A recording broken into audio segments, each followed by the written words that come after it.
What is up, guys, and welcome back to a brand new video. Today we're here for episode number 7 of Season 3 of F1 2018 Career Mode. If you haven't seen the previous episode, the Monaco Grand Prix, I strongly recommend you check that one out.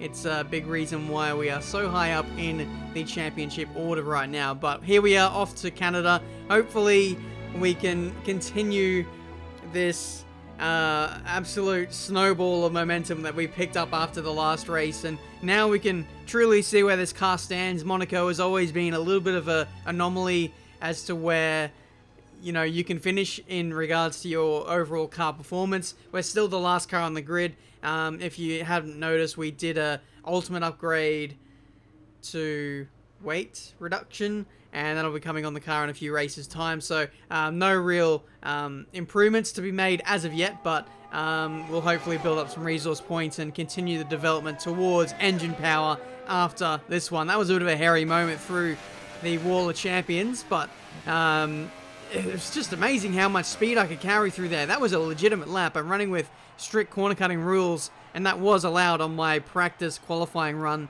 in P2. So it got us P9, which is actually more competitive than where we were in Monaco practice, mind you. So this could be a good round. I'm not sure. The practice engine that we had in the car was pretty good, but heading into qualifying, I have to admit I made a little bit of a blunder. I accidentally left my practice engine in the car for qualifying, but it's actually not a huge issue because the overall power unit is only worn to about 30-odd%. So the durability of this car is amazing. 3 seasons in, that's where Williams have spent most of their dosh, to be honest, and thankfully it's looking after us here in this Grand Prix, or in this career mode season, to be honest. But in terms of upgrades, like I said, I'm going to be targeting that power increase, but before we get there, we have to stifle through the ERS upgrades, which we really don't need. It'll help us slightly in the race, but it's not anything that'll help us performance-wise. But anyway, time for quali for the Canadian Grand Prix. Welcome again then, and we hope you're ready for another fantastic session as the teams prepare to unleash their cars for qualifying at the Canadian Grand Prix. So here we are for qualifying then. One thing that's worth noting is the engineer normally gives me a bit of a briefing. He normally says, oh, we might find it difficult to get out of the session, or we should be able to get out of the session easily, etc. The whole of this career mode season, I haven't had any of those messages, so I think the engineer expects me to be a midfield runner. Like, he expects me to get out of Q1, but it's not going to be easy nor hard. It should just be the recommended thing. I'm not too sure. Even though we are the last car, we should be getting the message that it will be very difficult to get out of the session. But either way, the promise we showed in practice was really good.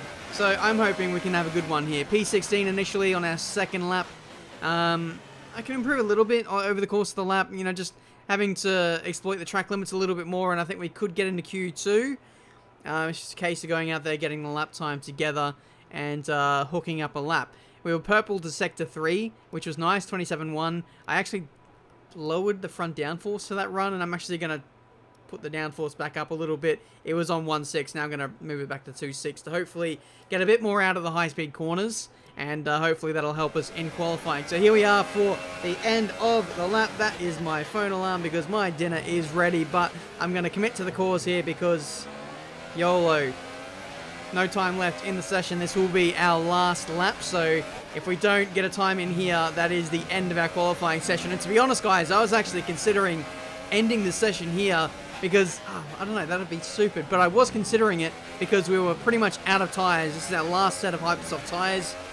By doing this, even if we make it into Q2, we won't have anything to fight with apart from the set of ultra soft tyres. So progressing further than Q2 will be nigh on impossible, but I'll give it my best shot. A tenth and a half up as we go to the second sector split, running a little bit wide through the hairpin, but it's absolutely fine to do that kind of line as long as you carry the momentum and get a nice exit. You can see we're giving Esteban Ocon behind us a really nice slipstream, which hopefully that doesn't affect us because he's in front of us in this grid. Through to the final chicane, really attack that sequence of corners there, and that should be a 4/10 improvement across the line, 107.1, which by any kind of time trial or league racing standards is an absolutely blistering time, but career mode wise, it's a bit meh. it only just gets us through to Q2. The improvements that you make, upgrade-wise, time-wise, are ridiculous. The car that I drive in AOR on Sunday nights is worlds different to this car that I'm driving for the Williams, even though this is the worst car. It does take a bit of getting used to, but we did make it through to Q2. Like I said, I didn't have any tyres to fight with in that session, so I gave it my best shot on a used set of hypers. I thought about using ultras, but the delta was worse on the ultras compared to the older hypers, so there was no point there. I did one lap at the end. The tyres just felt like cheese, to be honest, and that was it. That was our session. So we'll be starting from P15, sorry, for the start of this race. Could go for some engine penalties, but to be honest, I don't think we need to do that. The reliability of this car is very, very good. I think we might even be able to stretch these engines to the end of the season, such as the durability of this power unit, which is incredible. But yeah, it's going to be tough for us in the race. The one thing I was worried about in this Grand Prix was the straight line speed, and I do feel like that is a bit of a weakness. Despite us being purple in Sector 3, we just make it up in that final chicane, but overtaking for the AI-wise will be very, very easy. So it'll be tough, but hopefully with a good strategy, doing the one-stop, hopefully we can get a point. We're back once again beside the St. Lawrence River here in Montreal for the Canadian Grand Prix. The event first moved to a variant of this track back in 1978. It was won by none other than Gilles Villeneuve, the first Canadian to ever win his home race, and in whose honour the circuit would be renamed. A warm welcome to Anthony Davidson, who's beside me in the commentary box today. Let's talk about Mr. Monaco. That was a great win in the last race. Can they keep that momentum going this weekend? There are never any guarantees in this business, but certainly the performance last time out would have boosted their confidence coming into this one. Well then, after an exciting qualifying session yesterday, let's take a look at how the cars line up. Lewis Hamilton lines up on pole position, and P2 goes to Daniel Ricciardo. A strong showing from the Australian. Looking down the rest of the grid, we have Vettel, Verstappen, Valtteri Bottas, and Hülkenberg, Sainz, Ocon, Leclerc, and Marcus Ericsson, Perez, Raikkonen, Fernando Alonso, and Gasly, Mr. Monaco, Van Dorn, Lance Stroll, and Kevin Magnussen. Grosjean and Brendan Hartley rounds off the grid. Now that we've got some points on the board, let's continue this form and aim for another top 10 finish. That's the plan, boss. Welcome, guys, to the Canadian Grand Prix. Once again, the Mercedes and the Ferraris lucking out massively with that glitch that continues to rear its ugly head. The Mercedes and Ferraris always starting at the front, the Saubers always starting towards the back. I mean, it does kind of even out the championship a little bit, gives Sauber a bit more of a chance to fight for what they're worth, but they're still dominating anyway. Imagine how much they would be winning by if they started from the front every single race. That, to me, is a very scary prospect. But here we are, ready for the start of this race. 5 red lights for this Canadian Grand Prix on the usual one-stop strategy, so we'll have to play the long game with the front runners, but I feel like we've got a pretty good car now, so we should be able to challenge. Heading into turn 1, pretty conservative, to be honest. I didn't want to chop off a front wing. I knew that the pace was pretty good. I just didn't quite have the pace to show it in Q2. Didn't have any tyres left, so I feel like in the race, when there's a lot more battling, there's a lot more going on, strategy can come into it a whole lot more. I feel like we should be a genuine points contender in this Canadian Grand Prix. I'm quietly confident. Up the inside of Alonso. Nearly got Gasly as well up the inside into that little left-hander there, but it is P14. Probably where our car naturally sits in terms of pacing qualifying. Anyway, that's a corner cut at the end of the first lap, and rightfully so. We do need to watch out for that. That hasn't really been an issue for me in career mode. We got the inside of Gasly for Canada. Canada is always a circuit that's one where you need to push the envelope in terms of track limits. You need to slice up these corners as bravely as you dare to make up some lap time. That's a nice dive up the inside of Gasly there into the hairpin. That gives us P13. Nearly running into the back of Raikkonen, no less as well. So we get the replay up here.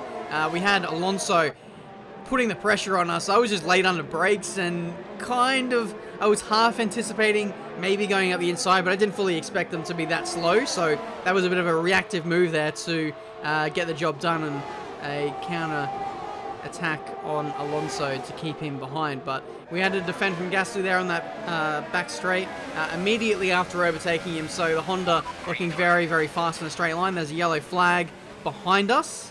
I'm not too sure what that is. It looks like a Haas that's at the back there, going very, very slowly. He could have lost his front wing, or he could have some kind of reliability issue. We'll follow on board behind the Haas with Stoffel Van Dorn, and that is, I think, Romain Grosjean. I can't quite tell. It could easily be K-Mag, but once again, the Haas is having trouble with reliability. I swear they're the most unreliable car on the grid now in Season 3. Virtual safety car is deployed, and this, for me, could change the game. I think I'm going to dive into the pits here. I'm going to dive into the pits and put on a set of super soft tyres, the hardest compound available here at Canada, and I think I can run to the end of the Grand Prix from here. In terms of league racing online strategies, in a 50% race, if you qualify on the softest tyre, the hypers, stretch them to like lap 6 or 7, you can go to the end from there, but we've got tyre wear upgrades, so I think we can stretch these supers all the way to the end here. It's a risky strategy because it takes us out of the traffic. We don't have the benefit of holding up those around us. We have to pray that our pace is good enough to keep up with the midfield, who are battling away, slipstreaming each other and what have you. My teammate is now out of the Grand Prix. It was Magnussen who retired initially, so sorry Grosjean. Apologies about that, but yeah, 2 retirements already in this Canadian Grand Prix. This could be a race of attrition. It could be the fact that maybe a lot of other teams are stretching their power units to the 7th race here. I thought maybe they would have chucked in a new power unit for this Grand Prix, but maybe not. Maybe a lot of teams are struggling here. But meanwhile, we have Carlos Sainz, the first of the front runners to dive it into the pits. We jump him, so there is a lot of time to be gained under virtual safety car. Ocon gets us. That's worrying. Normally, you should gain about 5 or 10 seconds under VSC because everyone else is going slowly. You are going slowly anyway because you're in the pit lane, and you gain a lot of time because of that. But the knockoff effect will be that we have a lot of tyre wear towards the end. We'll be a lot slower than those around us. We will have to park the bus somewhat in order to get some points today. Or we could play this conversely and put on a set of hypersoft tyres, or maybe even go back to the ultra softs and charge back towards the top 10 if there's another VSC, if there's another safety car. We'll have to wait and see, but a bit of a battle pack emerging here. Hartley is holding up a lot of cars. Ocon, Verstappen, Sainz, all in this little battle pack, so hopefully we can get involved, do a bit of slipstreaming, save a bit of fuel. Who knows? Maybe gain a position or 2 in the process as well. Verstappen and Hartley going side by side through there. Not the most ideal line to be taking for both of those guys. And it's going to be 3 wide between him, Hartley, and Sainz. And I think Sainz is going to go around the outside of everyone here at the hairpin. That Renault is absolutely ridiculous now in terms of car performance. I think Verstappen got shoved onto the grass somewhat. Now these 2 guys are going side by side on the back straight here. Those 2 guys do not like each other from real life. They're Toro Rosso days, and that rivalry continues here. The Honda overtaking Verstappen in a straight line, and he is the massive loser. He goes from being in front of everyone to then P17. He'd be absolutely raging in the cockpit. Meanwhile, Hartley, I don't know what he's doing. He's got great straight line speed, but in the corners, he's just an absolute freaking boat. We got the inside a bit too ambitiously. We block off Verstappen, and that's only going to add to the frustration for him as he sits behind us. Again, this part of the circuit, if you remember back to last season, it was just ridiculously easy for the AI to overtake some. Whoa, what? That's a double overtake for Verstappen. Don't mind if you do. I got blocked in by Hartley as well, no less. So this is turning into quite the squabble, it seems, for P15 on the grid, the most hotly contested position up and down the field. But let's see if we can get Verstappen back here on the switchback. We will have DRS, we'll have Rich and overtake modes to utilize. The slipstream is engaged, but it was just too far away. He goes defensive into the hairpin. We're going to go. What happened? Let me know you're okay. What?